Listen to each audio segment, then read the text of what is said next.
जिंदगी से जुड़ी कहानियाँ चैनल में आप सभी का स्वागत है। आइए सुनते हैं बड़ी ही प्यारी कहानी खत। लिफाफे पर अंकित का नाम देख शोभा जी चौंक गईं। अंकित को चिट्ठी लिखने की क्या जरूरत पड़ गई? सोफे पर बैठकर वह इस बारे में ही सोच रही थी। दरअसल शोभा जी एक अति व्यस्त समाज सेविका थीं। पति के देहांत के बाद उन्होंने स्वयं को समाज सेवा में और भी व्यस्त कर लिया था। उनका बड़ा बेटा अंकित बेंगलुरु में और छोटा बेटा अनिल दिल्ली में रहता है। आज अचानक यूं अंकित की चिट्ठी देख वो थोड़ा चौंक गईं। उन्होंने चिट्ठी खोली और पढ़नी शुरू की। माँ, कोई आदर सूचक शब्द से शुरू नहीं कर रहा हूँ, क्योंकि यह एक शब्द अपने में परिपूर्ण है। माँ, आज पहली बार चिट्ठी लिख रहा हूँ। आप भी सोच रही होंगी, चैटिंग और मोबाइल के इस युग में मुझे चिट्ठी लिखने की क्या ज़रूरत पड़ गई। हफ्ते में 2 बार मोबाइल पर बातें तो होती ही हैं, फिर ऐसा क्या अनकहा रह गया जो मुझे लिखना पड़ा। माँ, कहाँ से शुरू करूँ समझ में नहीं आ रहा, इसलिए अपने बचपन से ही शुरू करता हूँ। माँ, आपको याद है जब मैं, आप और दादी अपने पुराने घर में रहते थे, कितने अच्छे दिन थे वो। आप और दादी दोनों का मैं राज दुलारा था। माँ, आपकी सारी दिनचर्या बस मेरे आसपास ही घूमती। मेरे जागने से लेकर सोने तक आप मेरे साथ रहती। और दादी, वो तो मुझे एक पल के लिए भी अकेला नहीं छोड़ती थी। पापा ऑफिस के काम के सिलसिले में बाहर ही रहते। 2-3 महीने में 3-4 दिनों के लिए ही आते। दादी मुझसे हमेशा यही कहती कि इस घर में तुम ही एक पुरुष हो जो 2 महिलाओं का ख्याल रखता है। धीरे धीरे यही बात मेरे बाल मन में घर कर गई और मैं स्वयं को आप दोनों का रक्षक मानने लगा। और एक दिन अचानक पापा आ गए, हमेशा के लिए। उन्होंने अपना तबादला करवा लिया। अब वो हमारे साथ रहने वाले थे। आप और दादी बहुत खुश थे, पर मैं बिल्कुल खुश नहीं था। पापा बहुत अनुशासन प्रिय थे और सच कहूँ तो मैं उनसे बहुत चिढ़ता भी था। और सबसे बड़ी बात कि एक घर में 2 पुरुष कैसे रहते। मुझे ऐसा लगा जैसे किसी राजा से उसका राजपाट, उसकी रानी सब छीन लिए गए हों। पापा के आने से आप और दादी बहुत व्यस्त हो गईं और मैं बहुत अकेला। मेरी तो सारी दिनचर्या ही बदल गई। आप सारा दिन किसी न किसी काम में व्यस्त रहती। आपके साथ शाम को पार्क जाना, एक साथ खेलना, मस्ती करना सब लगभग बंद हो गया। मैं दिन भर यही सोचता कि ऐसा क्या करूं जो मेरी माँ मुझे वापस मिल जाए। मुझे पक्का भरोसा हो गया था कि ये सब पापा के आने के बाद से हो रहा है और मैं उनके जैसा बनने की कोशिश में लगा रहता। उनके जूते कपड़े पहनता ताकि उनके जैसा बन जाऊं। इसी चक्कर में एक दिन गरम चाय भी पी ली थी। कितनी डांट पड़ी थी मुझे, पर पापा ने आपको भी डांटा कि आपके ज़रूरत से ज़्यादा लाड दुलार की वजह से मैं बिगड़ रहा हूँ। अब मैं उन्हें इस घर में नहीं रहने देना चाहता था। मैं पापा का ज़रूरी सामान छिपाने लगा ताकि वो परेशान होकर वापस चले जाएं।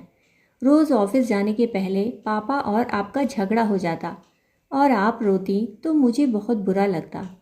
पर अगले ही पल मैं खुद को समझा लेता कि बस कुछ ही दिनों की बात है। जब पापा चले जाएंगे तब मैं आपको इतना प्यार दूंगा कि आप सब भूल जाएंगी। पर माँ, सब उल्टा हो गया। एक दिन आपने मुझे सामान छुपाते हुए देख लिया। मेरी बहुत पिटाई भी की, पर एक बार भी यह जानने की कोशिश न की कि मैं ऐसा क्यों कर रहा हूँ। माँ, उस दिन पहली बार मुझे आपसे डर लगा और मैं आपसे डरने लगा। अब आप मेरी परी कथाओं वाली माँ नहीं थी।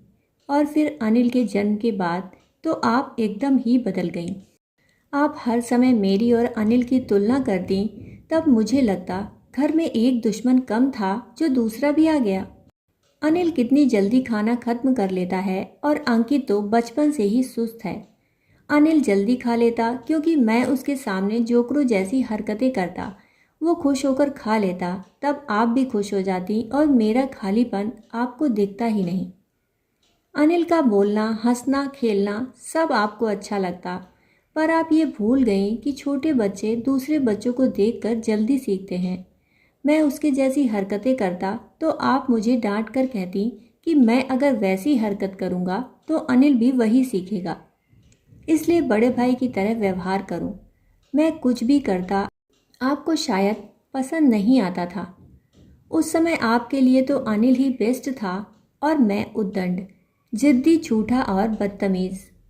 माँ, शायद मैं और बिगड़ जाता, पर दादी ने मेरे मन को समझ लिया था। उन्होंने मुझे भाई भाई के इस प्यारे से रिश्ते का एहसास करवाया और मेरी अनिल के साथ पक्की वाली दोस्ती भी करवा दी। पर माँ, इन सब के बीच मेरा और आपका जो एक प्यारा सा रिश्ता था वो कहीं खो गया। अनिल के प्रति मेरी नफ़रत थोड़ी कम हुई थी और देर से ही सही पापा का प्यार भी मेरी समझ में आ रहा था। वो मुझे और अनिल को एक जैसा प्यार करते थे, बस उन्हें अनुशासन पसंद था, जो मुझ में बिल्कुल नहीं था। अभी मैं और अनिल दोस्त बन ही रहे थे कि आपने मुझे हॉस्टल भेज दिया। मुझे बहुत बुरा लगा। अनिल आपके पास था और मैं आपसे बहुत दूर। 1 साल बाद जब आपने अनिल को भी भेज दिया तब मुझे असीम शांति मिली। हम दोनों के बेहतर भविष्य के लिए आपने यह निर्णय लिया था। पर अगर उस समय आपने मुझे इस बात से मानसिक रूप से अवगत कराया होता तो शायद मुझे इतनी तकलीफ ना होती। माँ, आज मैं आरोप प्रत्यारोप करने के लिए चिट्ठी नहीं लिख रहा हूँ।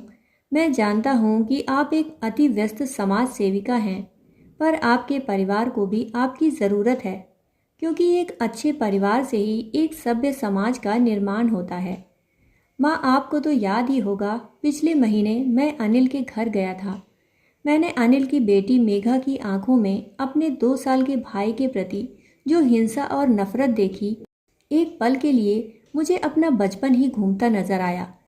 मैं मानता हूँ कि मैं अनिल को पसंद नहीं करता था, लेकिन मैं उसे कभी नुकसान नहीं पहुँचाना चाहता था। माँ, जिस दिन मैं उनके घर गया, मेघा स्कूल गई थी। स्कूल से आते ही उसने संजू के साथ खेलना चाहा। रेखा किचन में थी और संजू गहरी नींद में सो रहा था। रेखा ने किचन से ही उसे डांटते हुए कहा, खबरदार जो उसे उठाया, मुझे बहुत काम है, जल्दी से कपड़े बदलो और खाने बैठो। मेघा चुपचाप कमरे में चली गई, पर जाने से पहले उसने संजू को पलंग से नीचे गिरा दिया। संजू को चोट भी लग गई। सजा के तौर पर रेखा ने उसे कमरे में बंद कर दिया। माँ, मैं रेखा की परेशानी समझता हूँ। संजू के प्रति मेघा का यह व्यवहार उसे बहुत परेशान कर रहा है। घर, परिवार, ऑफिस, इसके संतुलन में वो खुद भी पिस रही है।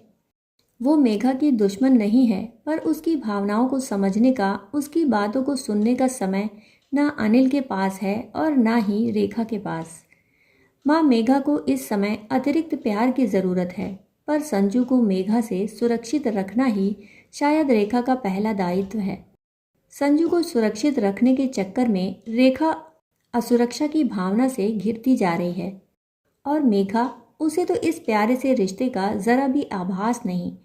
वो संजू से, अपने मम्मी पापा से बहुत दूर होती जा रही है। माँ, अनिल ने मेघा का कमरा खिलौनों से भर दिया है। हर ऐशो आराम की चीज़ उसके पास है, लेकिन उसकी सबसे अनमोल चीज़, उसकी बेटी ही उनसे बहुत दूर हो गई है। अनिल को इन सब का समाधान हॉस्टल लगता है, पर माँ, आपको नहीं लगता कि ऐसी मानसिकता के साथ अगर वो हॉस्टल जाएगी तो क्या उसके और संजू के बीच सब कुछ ठीक हो जाएगा? नहीं माँ, बल्कि सब कुछ खत्म हो जाएगा। माँ, दादी ने जो भूमिका आपके और हम दोनों भाइयों के लिए निभाई थी, आज वही भूमिका आपको रेखा और मेघा के लिए निभानी पड़ेगी। सॉरी माँ, मैं आपको आदेश नहीं दे रहा हूँ, विनती कर रहा हूँ। माँ, अगर मेरी कोई बात बुरी लगी हो तो मुझे माफ़ कर दीजिएगा। पापा के सख्त अनुशासन और हम दोनों की बेहतर परवरिश में संतुलन करने में आप भी तो पिस रही थी ना। माँ, मैं बस इतना चाहता हूँ कि आप अनिल के पास जाइए और इन बिखरे रिश्तों को समेट लीजिए।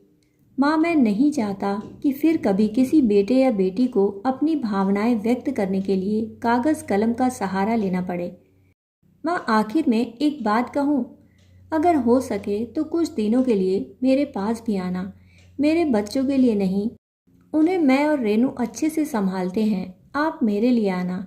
आओगी ना माँ? आपका बेटा अंकित। पत्र पढ़ते हुए शोभा जी की आंखों से आंसू बह रहे थे। जिनमें अंकित का पूरा बचपन घूम रहा था।